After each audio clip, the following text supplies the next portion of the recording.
Okay, so hello and welcome to the second part of the video lecture for the Unit 2, which is what is interaction design. So in this video, we'll continue on discussing the subtopic good and poor design. So right now, we'll discuss the remote control.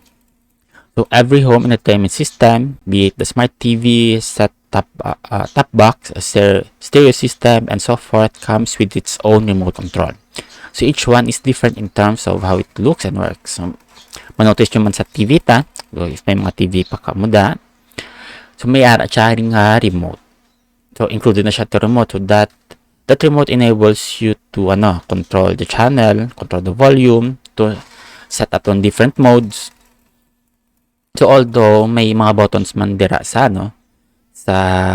TV that you can use to do the functions as well. So though mas prefer ta ni ang remote control kay hindi ka na hindi ka na to magkanto sa TV, so you can just point this remote mga few feet away in order to control your TV. So many have been designed with a dizzying array of small multicolored buttons. And sometimes those buttons are double labeled. So one on the top of the button and one on below the button. So often seems arbitrarily positioned in relation to one another. Kaya usually ang mga buttons sa remote is do tightly sila na fitted together or do closely. So hindi man sila super close but close enough. And then may mga labels na sila kaysa sa babaw, may labels na sa dalon. So such as this one right there, so may mute, may P and S, na. So many viewers, especially when sitting in their living rooms, find it difficult to locate the right ones, even for the simplest tasks such as pausing or finding the main menu. So frustrating is, syempre, kung mabudlay ka na, this is very frustrating. Especially sa may mga text pa nga maagamay. And then for users nga hindi na 2020 lang vision, so they need to put their reading glasses each time to read the buttons.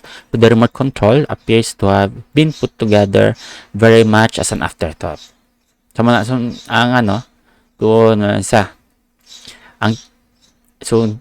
Although namigiman ilang nga purpose sang remote control, pero ang pag-design sang buttons is not very not designed well for the users. So kay damo ta users nga damo users type of users nga gagamit sa TVs. So TiVo, so this is an American company ni siya. It's a digital video recorder that originally developed and enabled the viewer to record TV shows. So ang remote control yan was designed with large buttons that were clearly labeled and logically arranged, making them easier to locate and use in conjunction with the menu and the menu interface that appeared on the TV screen. So manotice wala siya sang label above the buttons or below the button. So all of that are located na siya within the button or in the center of the button. So in contrast, much effort and thought went into the design of this remote control right here. So in terms of physical form, the remote device was designed to fit into the palm of the hand. So usually, maybe i-grab ta diri. This one right here. So dara na marap ato nga kamot. So it also has a playful look and feel about it. So colorful buttons and cartoon icons are used that are distinctive, making it easy to identify them. So so wala siya sang repeating colors, and then I don't know kung repeating colors pa kaysa Mariado. But with the help of the icons or the symbols located on the button, so hapos mabalance ang user kung ano na ang purpose niya.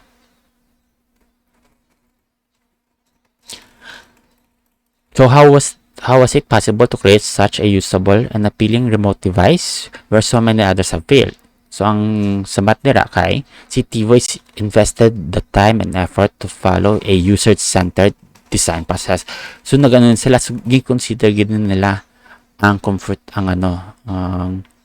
comfortability sang users, ang experience na sa users, or ang usability sang remote when the user, when the TV viewers use it. So they did is by restricting the number of control buttons embedded in the device to the essential one. So, syempre, ang gamitan lang ni users nga buttons is ang important lang. So, mag-play ka o maybe sa volume, sa channel, etc. So, specifically, TiVo's director of product design at the time involved potential users in the design process. So, nagano sila. Doon, yung beta test, nila, yung pa-test sa specific nga, or potential users, pa-test na nilang remote. So, ginkuha na nilang feedback on everything from the feel of the device in the hand to where best to place the batteries, making them easier to replace but not prone to falling out. So, damo ni sila consider. So, he and his design team also resisted the trap of bottonitis. So, to which meant so many that the remote control have falling victim. So, ang definition ng isang bottonitis is one where buttons bleed like rabbit. So, damo a button for every function. For damo na damo ang isa remote mo ba? So, damo na function. So, meaning may isa kada ka button nga nga ma-handle sang specific function. O siya. So, na si TiVo kay ging filter lang nila, ging pili lang ang mga important gid nga buttons or functionalities. So the Internet of Things now means that many products and sensors can be connected to each other via the internet, which enables them to talk to each other. So popular household IoT-enabled products include the smart heating, lighting, and home security system. So where users can change the control of the app on their phone or check out who is knocking on their door via the doorbell webcam. The damo na applications are being developed that are meant to make life easier for people. So like finding a car parking space in busy areas. So important na nga the interfaces for everyday consumer items such as cameras, microwave ovens, toasters, washing machines, so TVs or refrigerators which used to be a physical and the realm of product design are now predominantly digitally based, so requiring interaction design. So interaction design kay ga-interact na si user in order to control that specific na electronic device.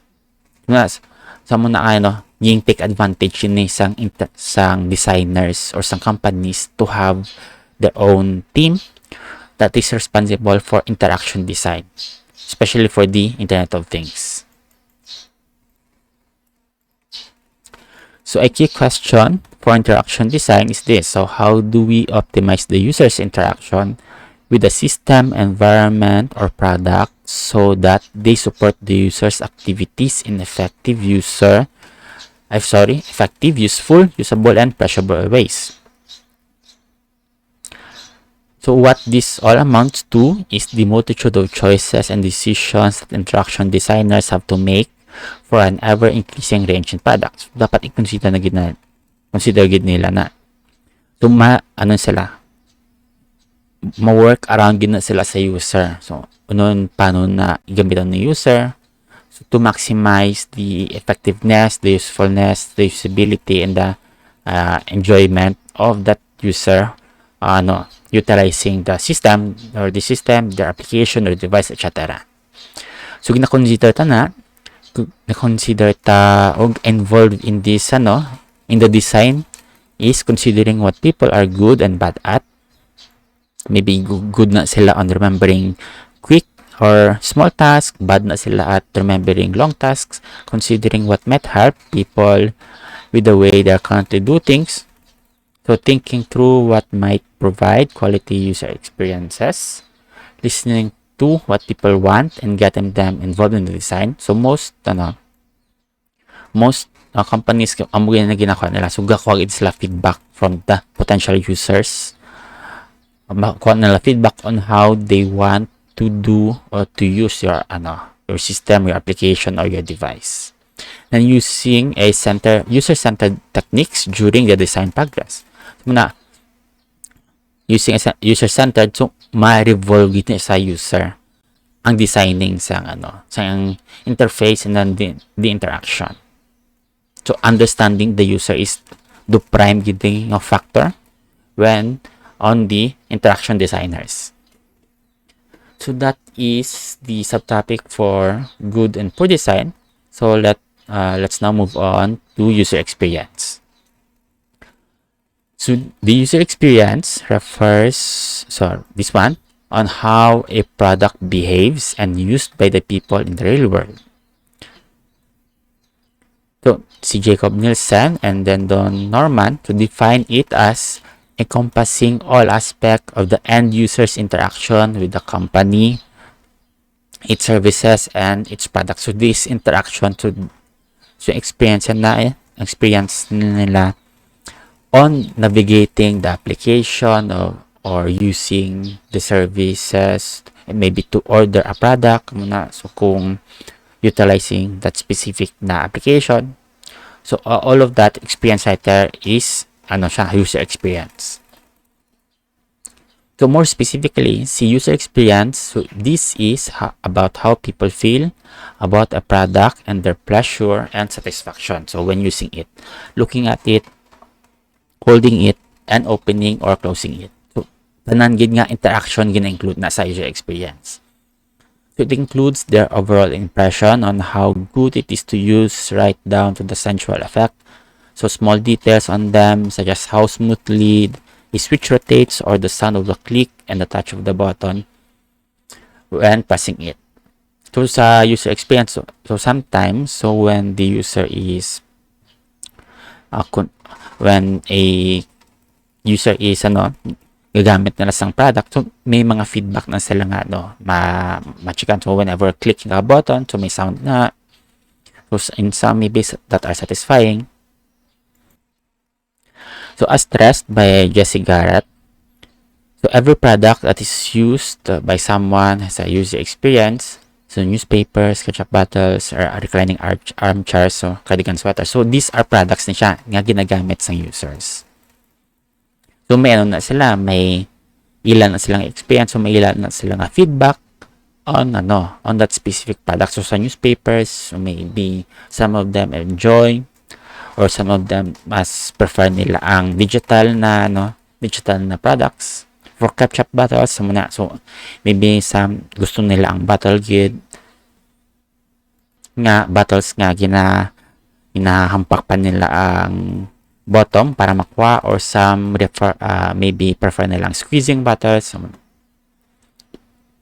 So an important aspect is the quality of the experience someone has, be it a quick one such as taking a photo, a leisurely one such as playing with an interactive toy, or an integrated one such as visiting a museum. So it is important to point out that one cannot design a user experience. Hindi na siya ma-design right away. So only design for a user experience. So ma-design ka lang sang UI or interface para sa user experience, or for that user to experience it.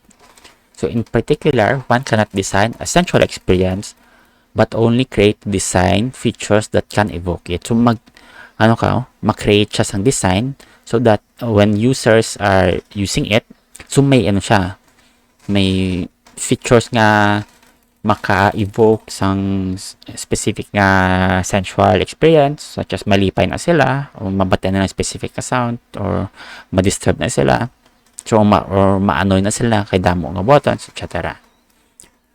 So designers sometimes refer the user experience, so user experience is UX na siya in short, as UXD. So UXD is user experience designers. So in addition of the D in the UX is meant to encourage designs thinking that focuses on the quality of the user experience rather than on the set of design methods used. So as si Don Norman, sige nga, stress siya for many years, so it is not enough that we build products that function. So that are understandable and usable. So we also need to build joy and excitement, pleasure and fun, and yes, beauty to people's lives. So dapat, maybe in this case, say, they were thinking of products that that encourages the users to use it again and again and again, di ba? So that will so that ang interaction niya is more often to malipay na siya. Sorry.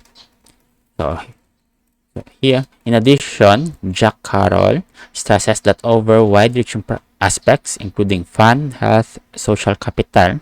So the social capital are the social resources to develop and are maintained through social networks, shared values, goals, and norms. So ang cultural identity, such as the age, ethnicity, race, disability, family status, occupation, and education. So dapat with the user experience, so damo ka man aspects nga dapat or factors nga dapat include, as there are many aspects that the user experience that can be considered in many ways of taking them into account when designing interactive products. So of central importance are the usability, functionality, aesthetics, content, look, feel, and emotional appeal. So several researchers have attempted to describe the experiential aspect of a user experience. So si Casper Hornbeck and then si Morten Hertzzoom noted how it is often described in terms of the way that the users perceive a product, such as whether a smartwatch is seen as sleek or chunky, and their emotional reaction to it, such as whether people have positive experience when using it. So may naman na sila, may positive or negative feedback man na sila in the designs, kung gusto mo na nila dako or chunky or sleek, diba, sa mga smartphones, kung may bandang madalag ko ang kamot, so mas prefer nila na ang chunky nga phones, while others have small hands, so mas prefer na nila ang nagmay nga phones. So si Mark Hasenzal, so model of the user experience, is the most well-known, where he conceptualized it in terms of pragmatic and hedonic aspects. So by pragmatic, we mean that it is meant how simple, practical, and obvious it is for the users to achieve their goals. So hapos lang siya mag-gets sang users. So right after using the application a couple of times, so bala niya na obrahon. Or by just looking at it, so do obvious na amuning obrahon sa users. By hedonic, it is meant how evocative and stimulating the interaction it is to them. So in addition to a person's perception of a product, si John McCarthy and Peter Wright discussed the importance of their expectations in the way they make sense of the experiences when using technology. So may technology experience ka book, so published by both by John McCarthy and Peter Wright, accounts for the user experience largely in terms of how it is felt by the user. So recognize nila ang defining experience is incredibly difficult because it is so nebulous and ever present to us, just as swimming in water is to a fish. Ara na sa everyday lifestyle, so the interaction, so tumabudlayan na sila mag-define sa user experience. So nevertheless, they have tried to capture the sense of human experience by describing it in both holistic and metaphorical terms. So these comprise a balance of sensual, cerebral, and emotional threads. So how does one go about producing quality user experience?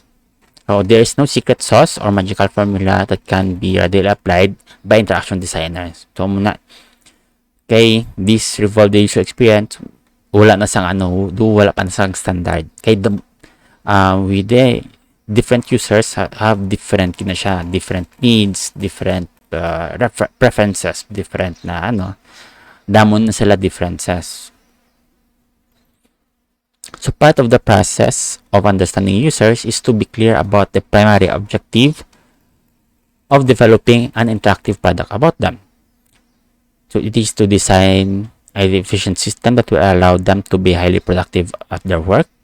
Or it is it to design a learning tool that will be challenging and motivating. So kung naman na ang objective, so dira na sila may objective na sila nga follow in order to create a good user experience. So to help understand these objectives, we suggest classifying them in terms of the usability and user experience goals.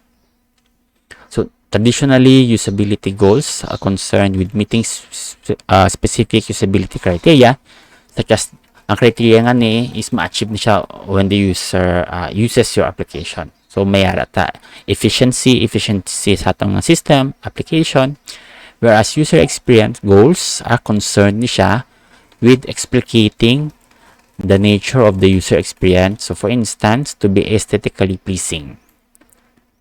So aesthetically pleasing or enjoyment. So enjoyment sang user.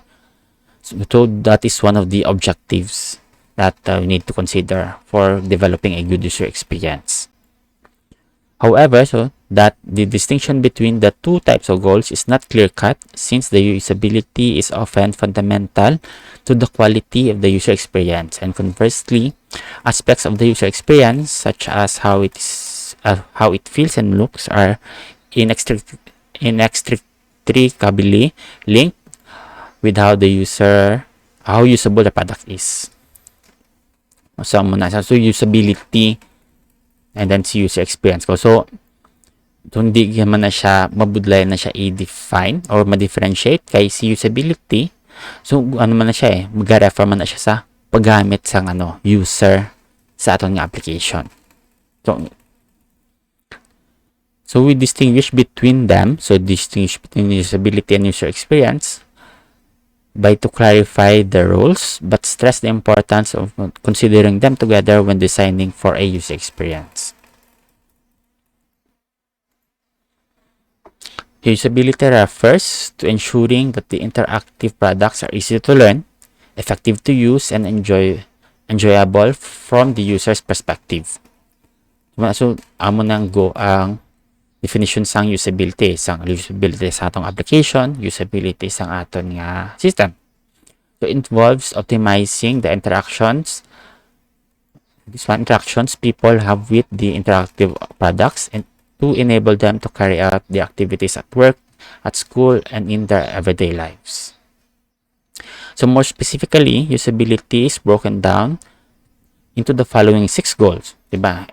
Effective to use, efficient to use, effective siya in meeting the goal of the user or meeting the task of the user. So efficient siya to use. So damo na button press or gagmay ng button press. So gamay lang na actions nga wala ni user para ma-achieve na. So is it safe to use? Ang number of errors man da or wala man ta sang security threats or private information nga malik. So having a good utility, so may utilize sang user ang whole nga application ta. Then easy to learn is kay maybe ubro nyo na adlaw-adlaw, so such as ordering products via a delivery app. So kay tapos ma-order siya adlaw. So siya.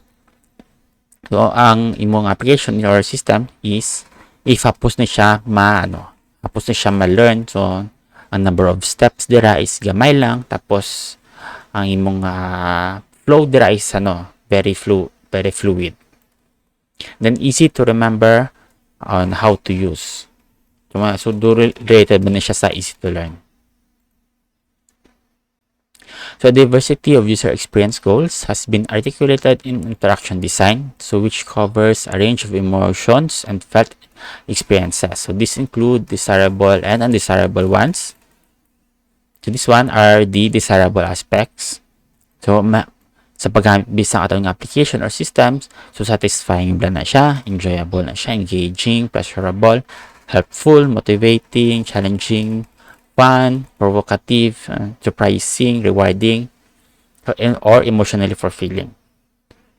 So that is the on how users can describe the way they are when they are utilizing or using your application or your application system or device. So many of these are subjective qualities. Syempre kay different ni siya with different persons or with different users, and are concerned on how the system feels to a user. So they differ from the more objective usability goals in that they are concerned with how user experience an interactive product from their perspective. Sa ilang perspective lang. So when they're using your application or your system, other than assessing how useful a product or productive a system is from its own perspectives. So ang experience na siya from the user. So that is the user experience. So now let's move on to the topic of process of interaction design. So imagine that you've been asked to design a cloud-based service to enable people to share and curate their photo, movie, music, chats, documents, and so on in an efficient, safe, and enjoyable way. So kung web designer ka or mobile app designer ka, so ma-integrate ka na sa imong application a cloud-based service. So what would you do? Dapat may mga pamangkot na dapat. So in order before ka mag-start. So ano na obrahon mo? Paano mo na siya umpisan? How will you start? So would you begin by sketching how the interface might look? So ma-start ka na on the interface. So ang interface of the user, ang mga login nga view, ang sign up nga view, ang dashboard. So work out on how the system architecture should be structured or just start coding. Ito mamangkot na kung ano na umpisan mo dira. Or we just start by asking users about their current experiences with sharing files and examining the existing tools. So for example, Dropbox, so Google Drive. So these services, existing services, may ara na sila makashare na sila ng files.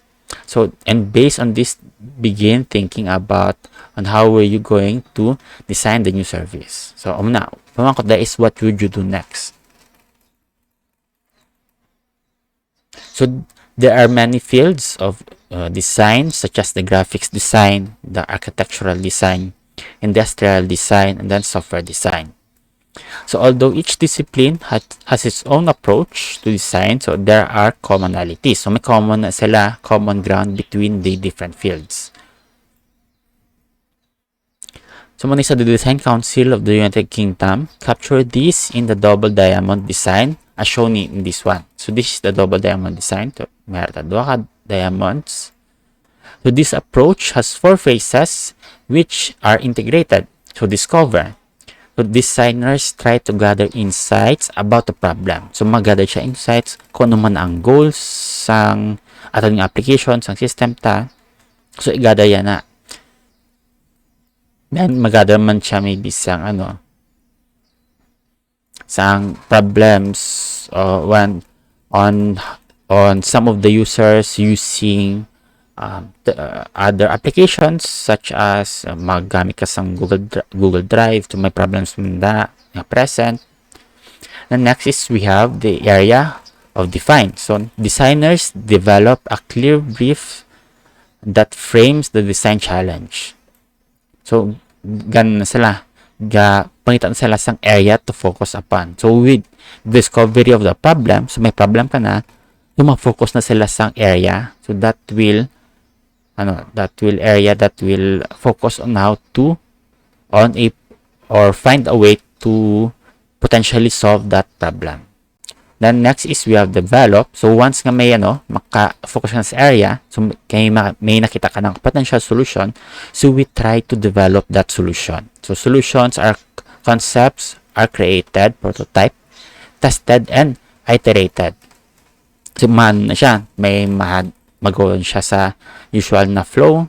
So, i-prototype, testing, iteration. So, kung may improvements pa dira, so maliwat siya. Ma-develop liwat, test, and then retest again. Then, last is the deliver. So, once nga okay na to aton nga system or project or application, so na-solve na to ang problem, so the resulting project is finalized na siya, produced, and launched. So, launch is ihatag to na ni sa users.